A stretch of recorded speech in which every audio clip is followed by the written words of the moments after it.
Molica, e aí, hein?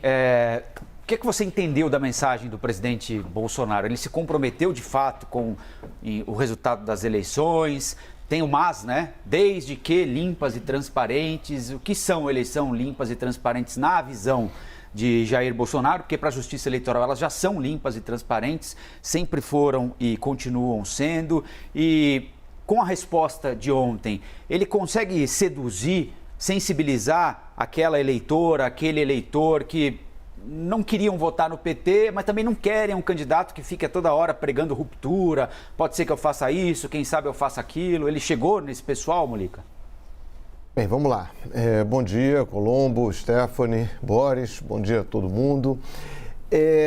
Ontem, né, eu tinha até brincado aqui dizendo que a gente estava repercutindo uma outra declaração do presidente Bolsonaro, ele dizendo que iria respeitar o resultado das eleições, né, ali no cercadinho e tal.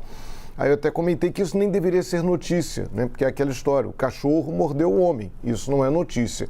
Agora, ontem, no Jornal Nacional, o Bolsonaro mordeu o cachorro, ou melhor, mordeu a urna, né? Porque ele relativizou esse respeito ao resultado eleitoral.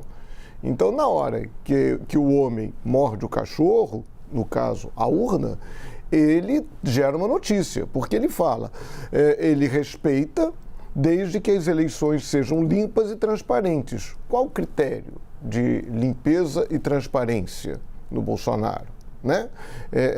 Enfim, são as eleições. Numa hora ele chegou a falar que as Forças Armadas, essa questão da transparência, quem vai decidir, em parte, são as Forças Armadas. Como assim?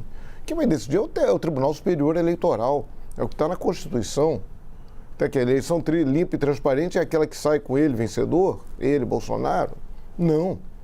A declaração é uma declaração preocupante, é uma declaração muito delicada, porque ele relativiza, estamos aí praticamente um mês e meio, um mês e pouquinho, um pouco mais de um mês e meio das eleições, e o presidente da República está dizendo que pode não respeitar.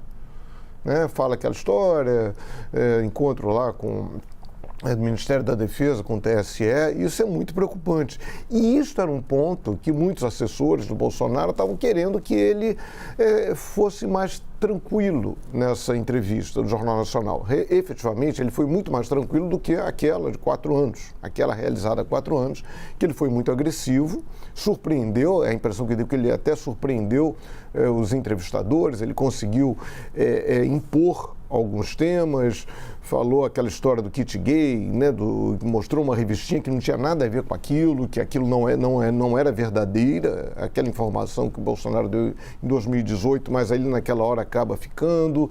Ele foi muito mais agressivo em 2018. Ontem a sensação que deu foi que ele não queria perder o jogo.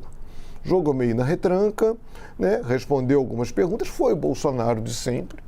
Né? Porque ele fala nos temas dele, voltou a insistir na história da cloroquina, que comprovadamente não tem efeitos no combate à Covid, mas ele voltou a falar nisso, ficou ali constrangido na hora que a Renata tocou naquela história a Renata Vasconcelos, né?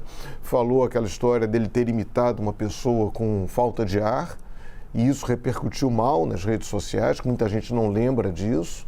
Mas, enfim, foi ele. Se isso vai gerar votos, eu acho que ele não perdeu votos. É muito difícil, porque a nossa opinião, como jornalista, né, a gente está muito contaminada. A gente é muito contaminado por tanta informação, a gente trabalha com isso. Então, depende muito cada eleitor recebe de um jeito diferente a mensagem. Eu tendo a concordar com o Boris. Eu acho que ele não perdeu votos, mas acho também que ele não avançou. E ele está 15 pontos atrás do Lula, segundo o Datafolha. Eu fui conferir há 4 anos, quando ele deu essa mesma entrevista ao Jornal Nacional, ele estava atrás do Lula 20 pontos. Só que o Lula já estava praticamente certo que o Lula não ia conseguir ser candidato porque estava preso. Então foi uma outra situação, um outro contexto. Enfim, vai lá da entrevista, vamos ver como é que os outros candidatos se saem. Agora, o Bolsonaro tem que ganhar, ele tem que tirar votos do Lula para conseguir ganhar essa eleição. É com vocês. Obrigada, Molica. Obrigada, Boris Casoy também.